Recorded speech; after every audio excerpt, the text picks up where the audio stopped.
ये कहानी एक बहुत बड़े धनी आदमी राजेंद्र की है।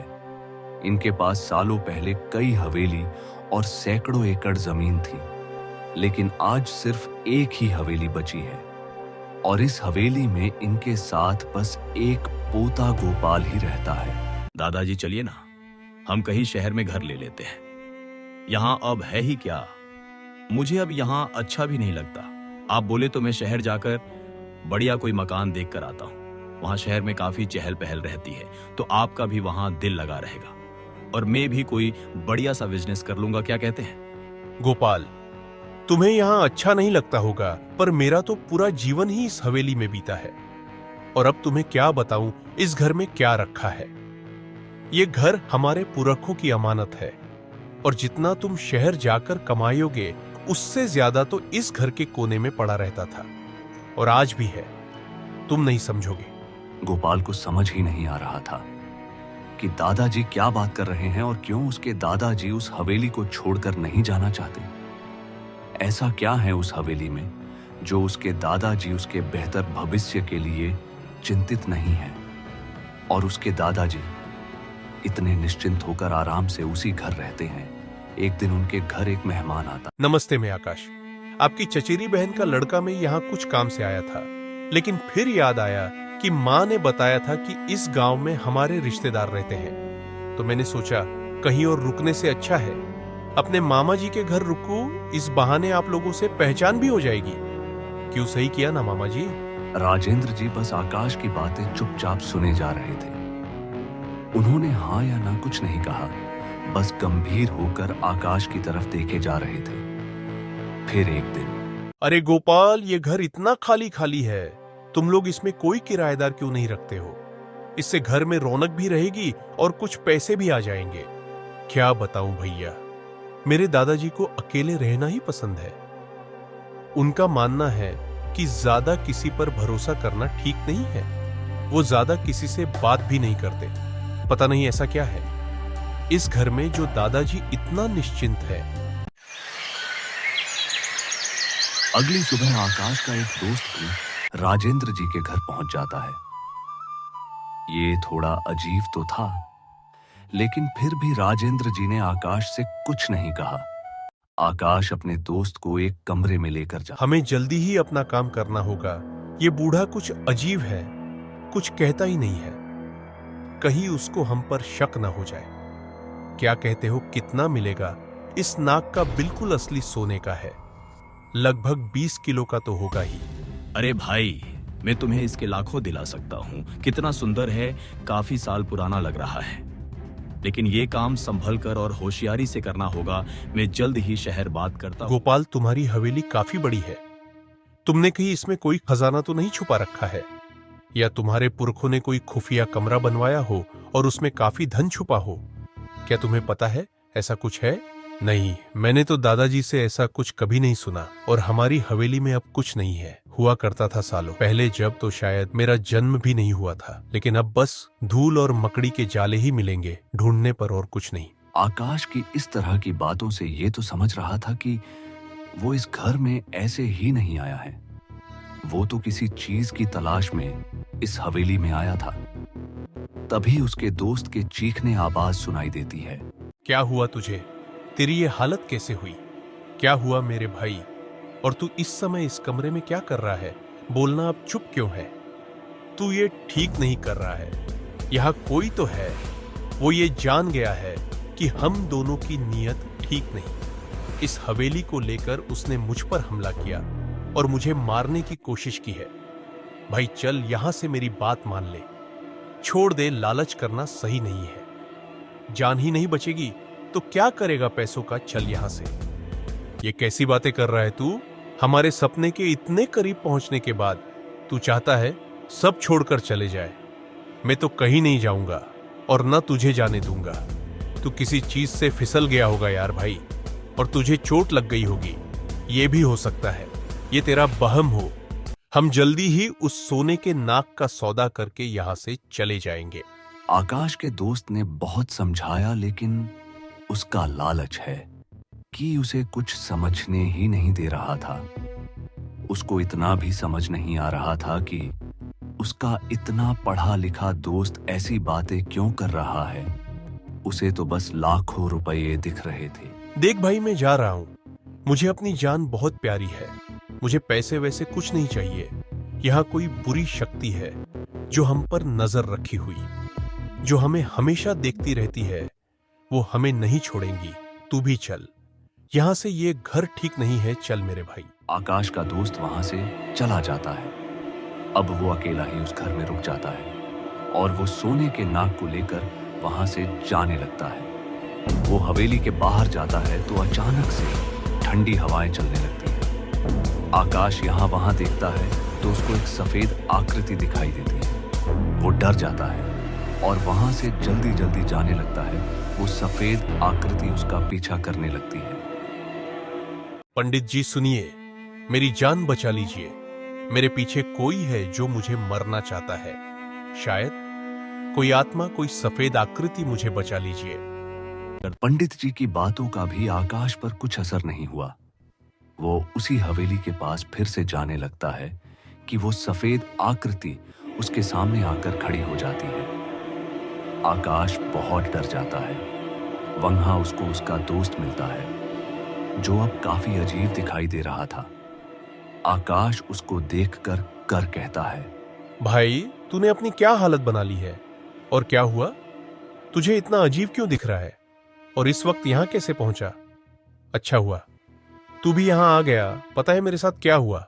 आकाश, अब तू मेरी बात सुन। तेरे लालच के चलते मुझे अपनी जान देनी पड़ी। उसने मुझे भी मार दिया। तुझे कितनी बार समझाया था कि इतना लालच अच्छा नहीं होता और तूने अपने दोस्त की बलि चढ़ा दी। अभी भी वक्त है, वापस मत जाना। उस हवेली भाग जा। यहां से जा, अपनी जान बचा ले। अपने दोस्त की सारी बातें सुनकर आकाश के होश उड़ जाते हैं।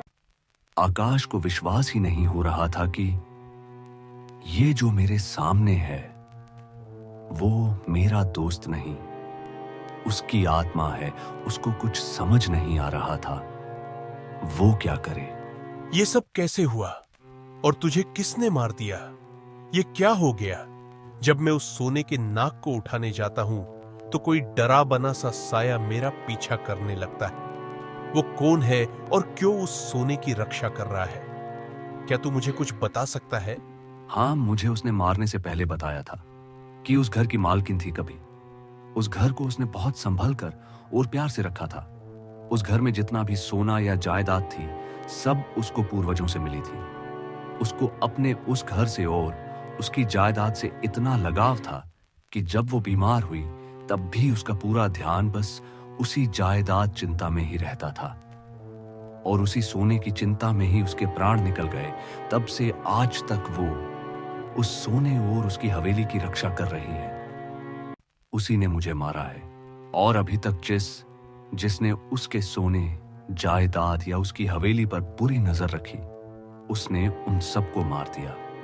अब तू भी संभल जा, तू उसकी नजर में है। भाग जा यहां से।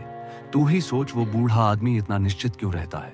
उसने क्यों तेरे बारे में पता नहीं किया? तूने कहा कि तू उसकी चचेरी बहन का लड़का है और वो खामोश बैठा था। ऐसा कैसे हो सकता है? घर में लाखों का सोना हो और कोई इतना निश्चिंत रहे। इसका मतलब यह हुआ कि उसको पता है कि उसके घर में कोई भी आ जाए लेकिन कोई भी उसके घर से कुछ लेकर नहीं जा सकता। अपने दोस्त की बात मानकर आकाश वापस अपने घर चला जाता है। घर जाकर वो ठंडी सांस लेता है और आराम करने के लिए लेट जाता है। कुछ देर बाद उसे महसूस हुआ कि कोई उसके आसपास है। उसकी नजर जैसे ही छत की तरफ गई तो उसके होश उड़ गए। एक औरत का काला साया उल्टा लटका था। आकाश बेड से उठकर खड़ा हो जाता है। ऐसा लग रहा है जैसे वो साया आकाश से कुछ कहना चाहता है। जैसे ही अपने आसपास देखा तो वो सोने का नाग उसके घर में रखा था। वो तो आकाश उसी जगह छोड़ आया था। फिर वो वापस आकाश के घर कैसे आ गया? तभी उस औरत की आवाज आई, जो एक बार ले लिया उसे लौटाया नहीं जा सकता। अब तुम्हें मेरे साथ मेरी दुनिया में चलना होगा। अगली सुबह आकाश के पड़ोसी दोस्त, जिसका नाम प्रकाश था, प्रकाश ने आकाश के कमरे में जाकर देखा कि कमरे का दरवाजा खुला हुआ था। कमरे में आकाश नहीं था, लेकिन वो सोने का नाग वहीं रखा हुआ था। प्रकाश जानता था कि आकाश चोर है और वो एक हवेली, कोई सोने की चीज चुराने जाने वाला था। प्रकाश भी उसी हवेली जाने का विचार बनाता है और प्रकाश हवेली पहुंच जाता है। हवेली में कोई नहीं था, बस एक तस्वीर थी, एक औरत के साथ। आकाश भी था। अब आकाश उस तस्वीर का हिस्सा बन गया था। प्रकाश उसे बचाना चाहता था। वो समझ गया था कि उसका दोस्त मरा नहीं है। आकाश, मेरे दोस्त, तुझे बहुत बार समझाया था कि ये चोरी करना सही बात नहीं है। आज तेरी चोरी की आदत ने तुझे जीते जी मुर्दा बना दिया, पर मैं तुम्हें कुछ नहीं होने दूंगा। मैं तुझे बचा लूंगा मेरे यार। तू सुन रहा है ना आकाश? प्रकाश, तुम यहां से चले जाओ। मैंने अपने एक दोस्त की जान तो खतरे में डाल दी थी और वो मारा गया और तू भी आ गया। ये आत्मा मुझे नहीं छोड़ेगी। उसने मेरे दोस्त जो इस सोने का सौदा करने वाला था, उसे भी मार दिया और मुझे भी यहां कैद कर लिया। तुम अपनी जान खतरे में मत डालो। तुम जाओ यहां से। मुझे अपने कर्मों की सजा तो मिलनी ही थी। अब मुझे इस आत्मा से कोई नहीं बचा सकता। ये वो हवेली नहीं है जहां मैं चोरी करने गया था। ये तो बस इस आत्मा की चाल से उसके जैसी दिख रही है। उस हवेली में तो जिंदा इंसान रहते थे और ये तो मौत का अड्डा है। तू भाग जा यहां से, अपनी जान बचा मेरे दोस्त। प्रकाश ने अपनी बुद्धि लगाकर उस तस्वीर को उस नाग से स्पर्श कर दिया। वही सही समय था। प्रकाश आकाश को लेकर वहां से चला जाता है, लेकिन प्रकाश को क्या पता था कि उसका दोस्त आकाश अब दोस्त नहीं बल्कि वही आत्मा है, क्योंकि प्रकाश ने जिसको बचाया वो आत्मा थी जो कि आकाश के शरीर में आ चुकी थी। प्रकाश डर गया और बाबा जी के पास गया। बाबा, आप मेरे साथ मेरे घर चलिए। मुझे आपकी बहुत जरूरत है। मेरा एक बहुत अच्छा दोस्त आकाश बहुत बड़ी परेशानी में फंस गया है, उसको बचा लीजिए। बाबा, मैंने उसे अकेले बचाने की बहुत कोशिश की। आपने मुझे एक किताब दी थी जिसमें कैद हुई आत्मा को छुड़ाने के मंत्र लिखे हैं। बस उसी किताब को लेकर मैं उसे बचाने हवेली चला गया था, लेकिन मैं क्या देखता हूं बाबा कि जो मेरा दोस्त मेरे साथ आया है वो आकाश है ही नहीं, वो पूरी तरह बदल गया था। वो शैतानी आवाज में बात कर रहा था। तुम बच्चों को कुछ समझ नहीं आता। मैंने बस वह किताब तुम्हें पढ़ने के लिए दी थी, न कि आजमाने के लिए। और तुम्हारा दोस्त किसी की सुनता ही नहीं था। वो अपने बुरे कर्मों की वजह से वहां तक पहुंचा है। उसके दिमाग में किसी की बात नहीं चढ़ती थी, बस चोरी और पाप करके ही जी रहा था। वो इस मुसीबत से ऐसे नहीं निकलेगा जब तक वो अपने पापों का प्रायश्चित नहीं कर लेता।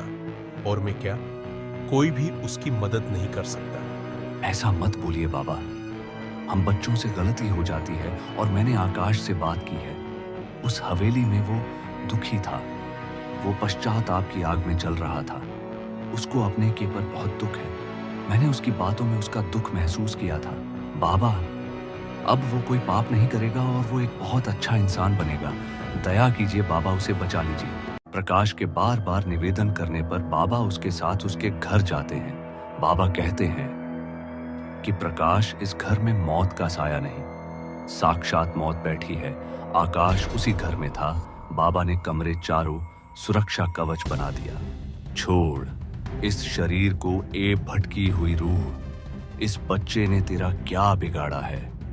वो तेरी चीज तो वहीं छोड़ आया था। फिर तू क्यों यहां आई और क्यों उसकी जान लेना चाहती है? अचानक आकाश का शरीर हवा में उठने लगा। उसके मुंह से खून निकल रहा था। वो बाबा से शैतानी आवाज में कहने लगा, अगर मैं गई तो इस लड़के को भी वापस ले जाऊंगी। इसने मेरी संपत्ति पर बुरी नजर रखी थी, इसलिए अब मैं इसे नहीं छोड़ूंगी। समझे तुम? बाबा ने मंत्र पढ़ना शुरू किया।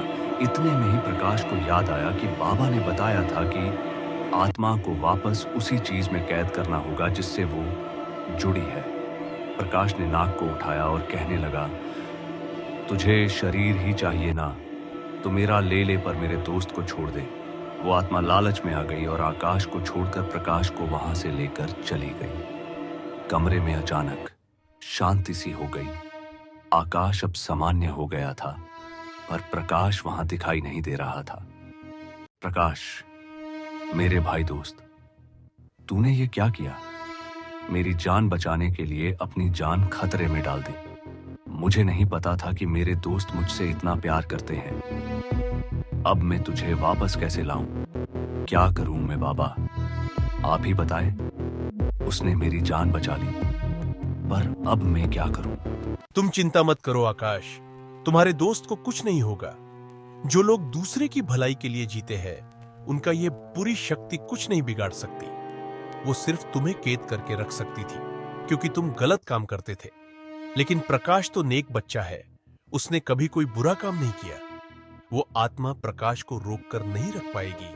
अभी तुम्हारे दोस्त को बुलाता हूं, वो आत्मा उसे रोक कर नहीं रख पाएगी। बाबा ने कुछ मंत्रों का उपयोग किया और प्रकाश उस आत्मा से छूटकर वापस बाबा के और आकाश के सामने खड़ा हो गया, और फिर सब ठीक हो गया। सिख, अगर हमारे कर्म अच्छे हो जाए तो हम किसी भी बुराई को हरा सकते हैं, चाहे वो कितनी ही शक्तिशाली क्यों ना हो।